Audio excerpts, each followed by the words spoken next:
Oke, selamat datang kembali di perkuliahan Introduction to Computer Application pertemuan yang ketiga. Ya.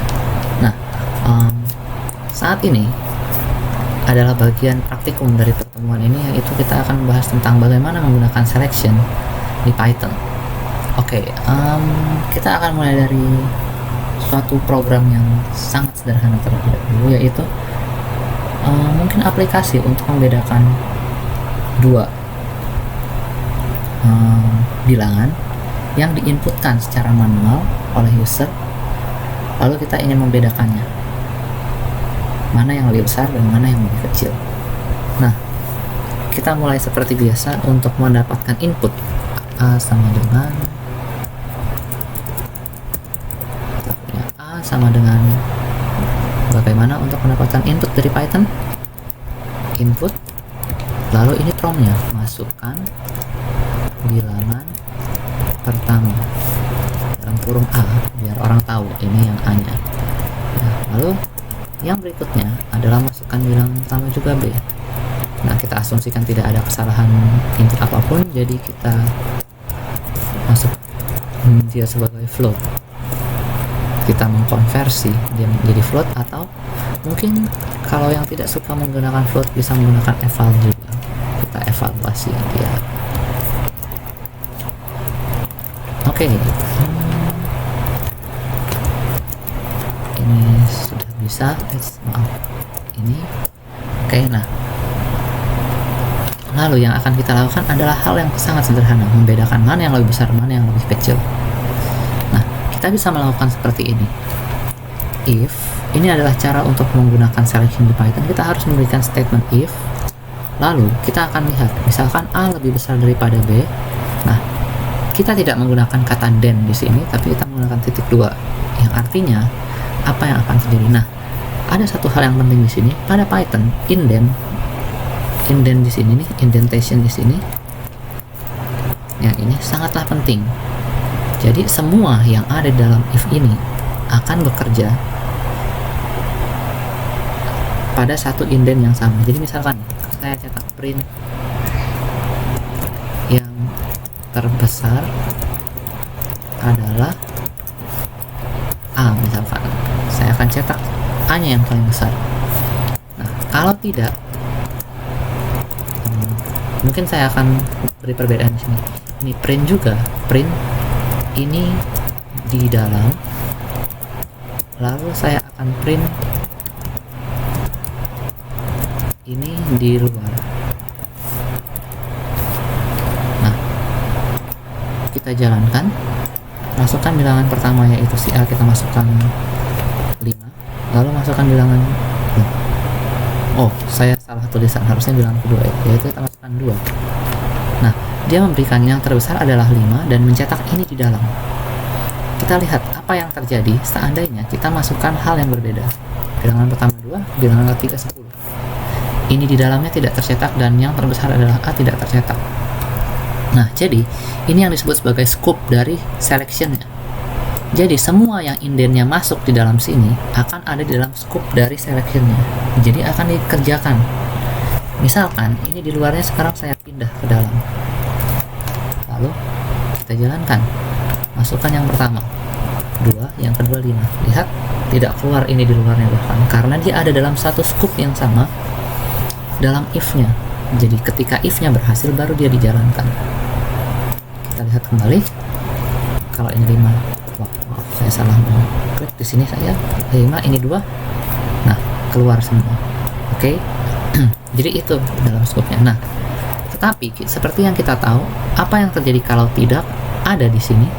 Kita bisa gunakan else, sama seperti di pembuatan algoritma ataupun pseudocode. Kita bisa bilang yang terbesar adalah B. Nah, ini bilangan kedua. Ketika kita run di sini, bilangan pertamanya 5, bilangan keduanya 3, yang terbesar adalah 5. Tapi kalau kita keluarkan yang lain, bilangan pertama adalah 10, bilangan kedua adalah 20, yang terbesar adalah 20. Nah, hati-hati, ada suatu hal yang kita harus sangat berhati-hati dengan else di sini. Kenapa? Coba kita jalankan. Sekarang bilangan pertama kalau saya masukkan A, oh salah, tidak bisa dievaluasi, maaf, ini evalnya seperti ini merepotkan ya. Nah, mungkin yang kedua supaya lebih menarik, evalnya saya buang dulu. Kita lihat apa yang terjadi. Kalau input pertama adalah 50 dan input kedua adalah saya. Nah, ini di sini akan terjadi apa? Error. Kenapa error? Kita lihat error yang terlihat adalah tidak mendukung perbandingan antara in dan str seperti biasa, karena yang ini integer yang bawahnya string, dia tidak mendukung kejadiannya, berarti kita tidak bisa memilih apa-apa. Nah, mungkin untuk lebih menarik kita ganti sekarang sedikit programnya menjadi program memasukkan nilai.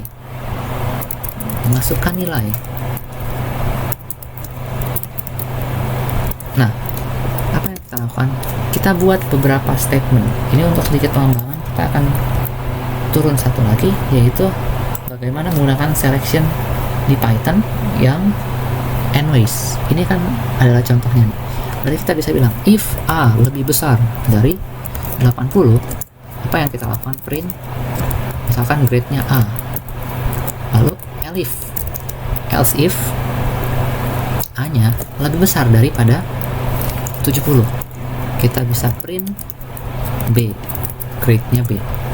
Lalu kita bisa jalankan terus. If A-nya lebih besar daripada 50, print misalkan saya bilang ini C. Ini contoh saja ya, bukan berarti segini. Nah, coba kita jalankan. Masukkan nilainya adalah 70. Kita lihat yang keluar adalah C. Kenapa? Dia tidak lebih besar dari 70, jadi dia akan masuk ke sini. Ini berhasil, tidak, ini berhasil, tidak, ini berhasil, iya, maka ini yang dijalankan. Nah, tapi bagaimana kalau dengan yang sama kita jalankan ini 30, tidak keluar apa-apa, tidak diinformasikan apa-apa. Kenapa? Karena tidak ada yang berhasil. Nah, ada satu lagi, else. Misalkan kita print else-nya adalah gagal. Artinya apa? Apapun yang kita masukkan, hasilnya nanti akan gagal. Bukan apapun ya, apapun yang tidak berhasil di yang ketiga yang atas. 30 gagal. Nah, tapi ada kelemahan besar dari program kita di sini. Yaitu apa? Saya akan masukkan ini. 1000. Tidak ada nilai 1000. Kalau maksimalnya 100, tapi dia akan tetap menganggap A. Kita juga bisa lihat yang lain. Misalkan saya masukkan min 10, gak masuk akal nilai min 10 kan, masuknya gagal juga. Kenapa? Dia masuk selalu ke else. Jadi else ini adalah penampung terakhir. Apapun yang gagal dari semua yang ada di atas akan masuk ke yang terakhir. Nah, bagaimana kita ingin memperbaiki supaya ini jadi lebih baik? Kita bisa bilang kalau lebih dari 80 dan A-nya kurang dari 100, supaya apa? Lebih dari 100, kurang dari sama dengan, maaf, kalau dia lebih dari 100 tidak akan muncul ya. Nah, ini kita bisa kasih contoh lagi. Apa nih yang terakhir? Else. Kita kasih elif juga. Apa artinya? A-nya harus lebih besar sama dengan 0 supaya nilai negatif tidak bisa masuk ke dalam. Kalau mau ya kita tinggal tambahkan else. Kita cetak tulisan terakhir bahwa nilai di input di luar batas nilai. Apa yang terjadi kalau kita masukkan 1000? Oh, maaf. Kenapa di sini waktu kita masukkan 1000 masih berhasil? Tentu saja semua terlihat bahwa ini menjadi masalah. Ya. Karena A-nya 1000 masih di atas 70, dia berhasil. Dia gagal di sini, tapi dia berhasil di sini. Oke? Nah, kalau mau ya kita kasih kondisi terus-terusan. A-nya kurang dari sama dengan 80. Lalu kita kasih lagi dan A-nya kurang dari sama dengan 70. Oke, kalau ini kita masukkan 1000,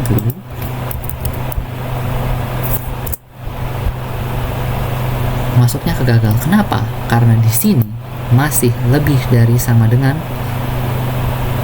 0. berarti kita harus berikan kondisi tambahan juga, dan hanya kurang dari sama dengan 50. 1000.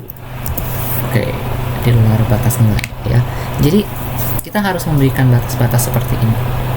Nah, tapi ada satu kelebihan yang bisa kita lakukan di Python adalah apa? Kalau kita menggunakan n seperti ini, kita bisa ganti sebenarnya. Ganti apa? Ganti batasannya menjadi hanya seperti ini. Python sudah cukup pandai untuk mengenali kejadian seperti ini. Tidak ada error. Kalau kita masukkan inputnya 82, masih dapat A. Ya.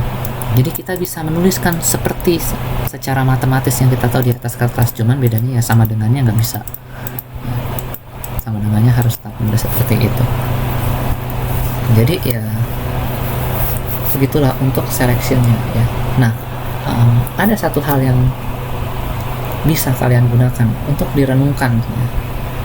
Saya tidak akan menjawabnya di video ini. Kalau nanti kalian tidak menemukan, silahkan. Apakah bisa kalau kita mau mencetak nilai bukan A saja, B saja, C saja, tapi kita mau mencetak agar selalu kalau dia A, B dan C-nya juga ingin tetap dicetak, gagalnya juga ingin tetap dicetak. Jadi dia akan mencetak mulai dari nilai dia yang berhasil sampai semua yang di bawahnya. Silahkan kalian mencoba manipulasi bentuknya supaya bisa seperti itu. Oke, yang berikutnya kita bisa menggunakan selection with array. Apa itu? Kalau kita sudah tahu pilihan kita yang spesifik seperti ini, yang di selection with array, bisa kita lakukan seperti itu. Artinya apa? Kalau namanya Alex atau Alan, maka dia akan cetak hello Alex atau Alan. Jadi if name in dalam kurung siku ini artinya jika nama yang diterima oleh program ini ada termasuk di salah satu Alex atau Alan. Oke. Nah, ini ada exercise. Nah, saya akan membahas yang ini nih. Linear selection versus nested selection. Nah, kita akan mencoba menerapkan apa yang sudah kita lakukan sebelumnya, yaitu kita menerimakan 3 buah input ya, 3 buah input ke dalam sini, lalu kita pisahkan seperti itu satu persatu. Nah, apa yang bisa kita lakukan? Oke, saya juga akan membahas satu teknik untuk mempermudah kalian mengetik input. Tidak usah capek-capek ya. Kalian bisa mengetikkan input pada Python dengan mengurutkan semua variabelnya seperti ini, lalu sama dengan kalian bisa tuliskan input, masukkan 3 angka, dipisahkan dengan koma ya. Nah, ini mungkin saya pakai sedikit biar. Nah, dari sini ada satu hal lagi. Kalau tadi inputnya 3, berarti kita harus coba nih print A. Misalkan saya print A dulu ya. Nah, ketika kita jalankan ini A, B, C, ini jelek ya tulisannya. Kita bisa rapikan tulisan di sini. Kita run ulang saja aplikasinya.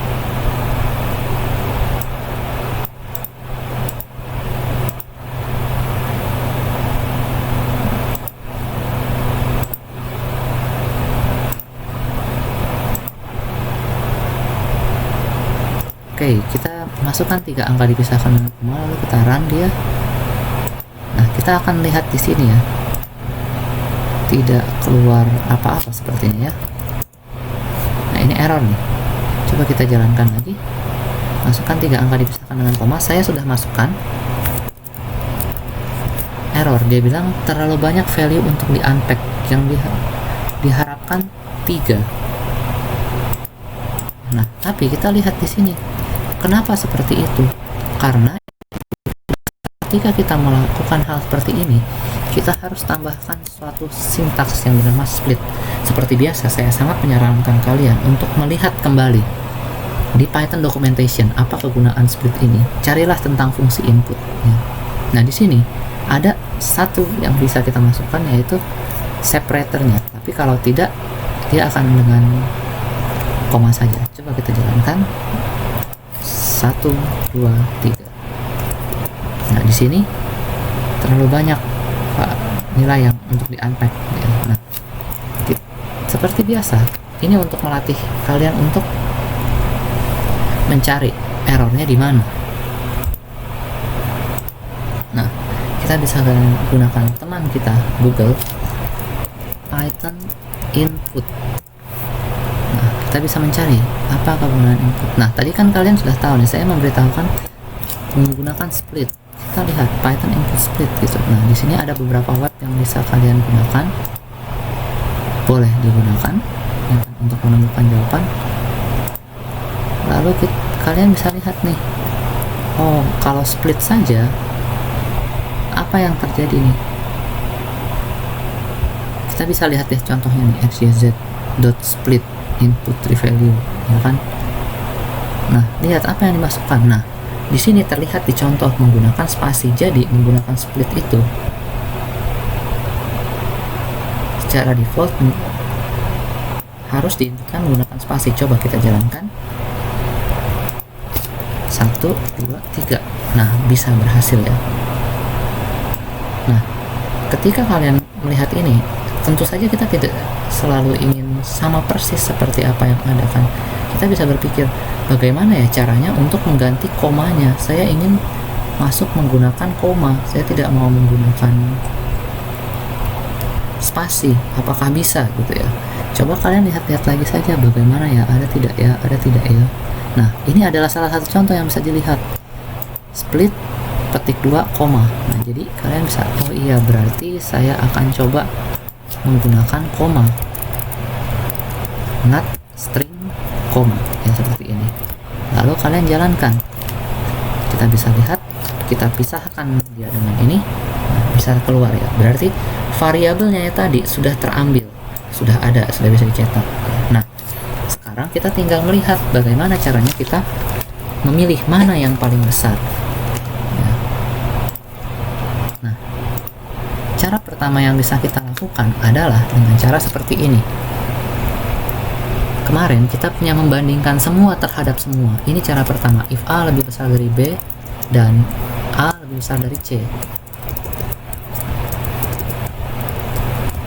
Maka kita bisa cetak tulisan A adalah yang terbesar. Nah, kita bisa punya kondisi lain kalau A lebih besar dari kita ganti C lebih besar dari B dan C lebih besar dari A. C yang terbesar. Maka kita juga bisa punya kemungkinan lain jika B lebih besar dari A dan B lebih besar dari C. Ini adalah yang terbesar. Nah, seperti yang kita ketahui, kalau kita membuatnya seperti ini akan semuanya berjalan. Jadi baiknya kita kasih else if aja. Kalau kita jalankan, masukkan 3 angka dipisahkan koma. A nya 5, B nya 2, C nya 3. A adalah yang terbesar. Ini cara pertama. Nah, harus diperhatikan bagaimana cara Python akan bekerja. Yang dilakukan oleh Python adalah ketika kalian menjalankan ini, dia menemukan if, dia akan menjalankan bahwa dia cek apakah ini lebih besar dari ini, dan juga dia cek satu langkah lagi apakah A lebih besar dari C. Jadi secara linear menggunakan boolean algebra ini juga akan memakan 2 pengecekan ya kan? Nah, dan ketidakoptimalan di sini bisa kalian lihat dengan cara apa? Kalau kalian punya 1000, seperti yang saya bilang 1000 data, pemilihan ini mau berapa banyak kita bandingkan. Makanya kemarin kita lihat bahwa kita bisa menggunakan yang sequential proses untuk lebih optimal dalam kasus ini, karena tidak selalu sequential proses akan optimal dalam berbagai hal ya. Nah, dalam hal ini kita bisa menampilkan A adalah yang terbesar, atau kita bisa menggantinya, tidak A adalah yang terbesar, tapi kita benar-benar mencetak angkanya seperti ini. B adalah yang terbesar, dan C adalah yang terbesar. Dengan menjalankan ini, kita bisa masukkan 5, 6, 8. Akan dibilang 8 adalah yang terbesar. Nah, yang berikutnya, kita bisa menggunakan cara lain untuk mengoptimalkan ini. Menggunakan apa? Menggunakan sequential process. Seperti cara yang kemarin, yang tadi di teori, kita bisa bilang max. Nah, hati-hati setiap kali kalian mengetik Python menggunakan beberapa IDE editornya, kalian bisa lihat bahwa kalau warnanya berubah bukan putih, berarti ini adalah kata khusus. Jadi jangan gunakan max, karena nanti takutnya membingungkan untuk Python, dia malah salah paham itu kata khususnya dia. Ya sudah, kita bilang maxi saja. Maxi sama dengan A, lalu kita gunakan kondisi if maxi kurang dari B, maxi sama dengan B. If maxi kurang dari C, maxi sama dengan C. Lalu kita bisa meniru yang ada di sini untuk mencetak bahwa maxi adalah yang terbesar.